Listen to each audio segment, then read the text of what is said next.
Hey everyone, how's it going? A big welcome to another video. I am absolutely delighted to be back after 4 months. So in this video, I will be showing to you how to win with white against the Nimzo-Indian defense, how to beat the Nimzo.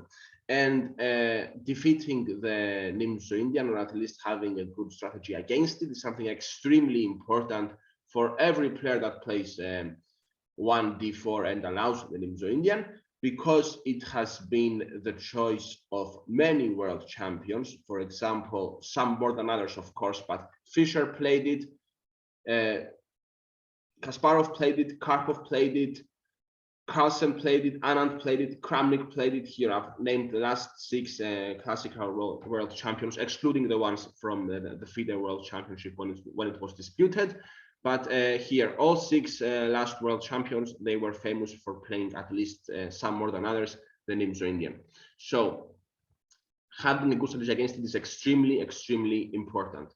Now, if you are a competitive chess player and you want to fund your chess progress and you have big dreams just like myself, then you might be interested in starting a side hustle to earn an extra income online. If that's the case, go to the link in the description, insert your name and email, and watch my free introductory training where you will learn the 3 secrets my mentors use to generate a consistent income online and how you can do it too, even if you have no previous experience.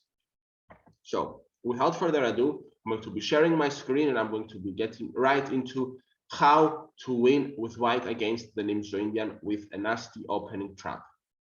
So here we are. Shared my screen, and yes, white goes 1d4, black goes knight f6. Now there are different move orders. They can start with 1e6 as well, and then after c4, knight f6, knight c3, bishop b4, we are back to the Nimzo. So okay, d4, knight f6, I'm going to go with the most common move order, knight c3, and now bishop b4. Now here white goes for e3, which is one of the many moves that white can go for. The other moves are f3, which was the choice of Anand against Carlsen and Kramnik in his world championship matches. g3 also, knight f3, which was the choice of Kramnik with white against Anand. Bishop d2 is a decent move, develops a piece. a3, a move that comes from the past, and it forces black to take on c3 immediately. Bishop g5, the Leningrad variation. Also, there is queen b3, which immediately hits the bishop. There is queen c2, the classical or the Capablanca variation. Well, I've named quite a few.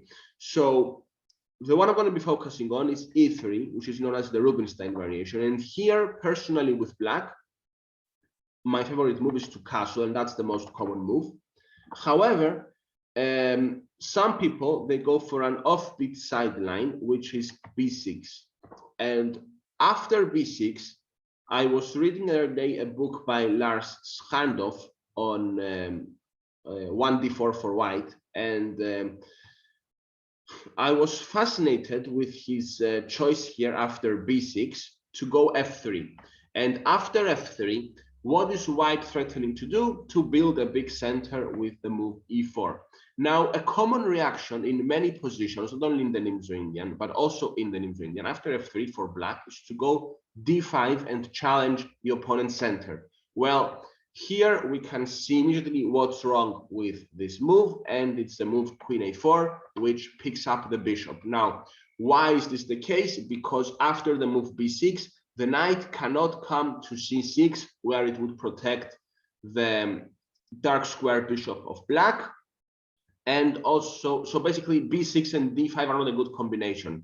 So knight cannot come here, and if it comes here, then we take the knight instead. And of course, the queen does not get trapped. After bishop d7, the queen goes to b7, and white is completely winning, because here, of course, if bishop c8, there is no perpetual, we just take the rook. So here, basically, it's a reasonable position for black. They cannot throw an intermediate check because they're already in check.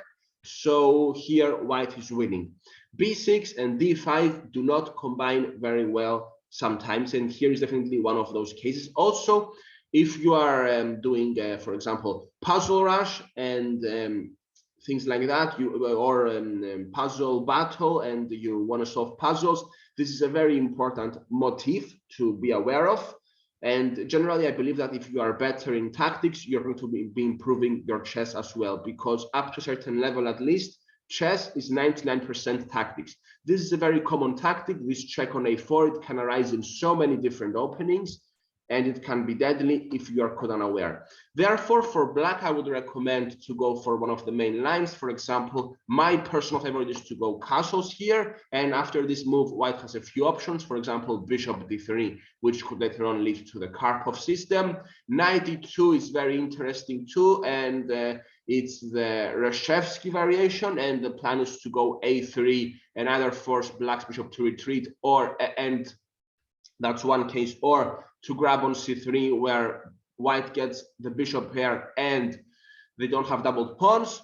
So another possibility is bishop d2, which became fashionable lately. Also possible is to go a3 immediately, which is a hybrid of the moves 4a3 and 4e3. There are a few choices. Also, d5 is quite possible here, which would lead us back to the Ragozin territory.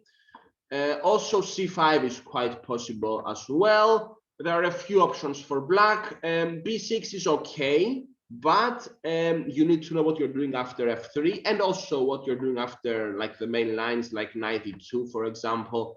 You need to have a valid strategy here. I'm not a big fan of b6 personally. I believe that you should start with castling and take it from there. And if you start with castling, then none of this is possible, because after b6 and f3, which I find quite a tempting and challenging move, well, if you had castled, you wouldn't have fallen into this trap, because your king would be safely on g8. Therefore, my personal recommendation to anyone trying to learn the Nimzo-Indian would be to meet e3 with castles, or at least with d5 and c5. b6 is playable too, but if you are looking for a sharp way to play with white after b6, then I would recommend you to go f3. And if you're on the black side, now here you need to do your own homework. I cannot help you very much here. Personally, I've been playing the Nimzo-Indian for many years, and even from time to time I've played against it with the white pieces. And I find that it's a very interesting and rich opening. So if you are playing with white against the Nimzo, and you should definitely be aware of this trap. And if you want to spice up the variation e3, b6, then f3 is a great way to go. Of course, knight e2 is also absolutely fine, and I've played this myself once. I played knight there, bishop b7, a3, and now bishop takes c3, knight takes c3. And here after castles, I played, after d6, that's what my opponent played. Now I played bishop d3, because they could not take on g2 in account of rook g1, the bishop moves, and then rook takes g7. So that's how that game went, and I got a nice advantage, and I won quite comfortably in that game. But overall, I believe that you should know this with white and with black. If you play the Nimzo and you want to play with e3, b6, you should definitely, absolutely be aware of this nasty opening trap after f3 and d5. And in general, you should be aware that f3 is a good move, just because it prepares e4 and white to take control of the center. And you cannot meet it with d5, so you need to find something else. I would recommend look at your opening book, look at the games of strong players with ChessBase and Mega Database. Look at what the engine recommends. Maybe ask for help from your coach as well, if you have a coach. But you need to be prepared for the move 5f3 in this position. Now, I hope this video was useful to you and you took value from it. If you play this position with both colors or with either color, it's definitely stuff that you need to know. And I wish you to win games with white with this nasty opening trap, and with black to be aware of it and to never fall into it. Well, if you are a competitive chess player and you want to fund your chess progress, for example, traveling to tournaments, which has expenses like transport if it's in a different city, or accommodation if it's not a one-day event, also entry fees.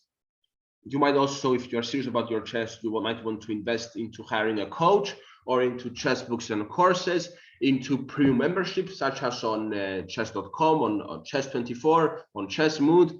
then you might be interested in starting a side hustle online to earn an extra income. If that's the case, go to the link in the description, insert your name and email, and watch my free introductory training where you will learn the 3 secrets my mentors use to generate a consistent income online and how you can do it too, even if you have no previous experience or qualifications. If you're a subscriber, I will catch you at the next video. Thank you very much for watching, and bye for now.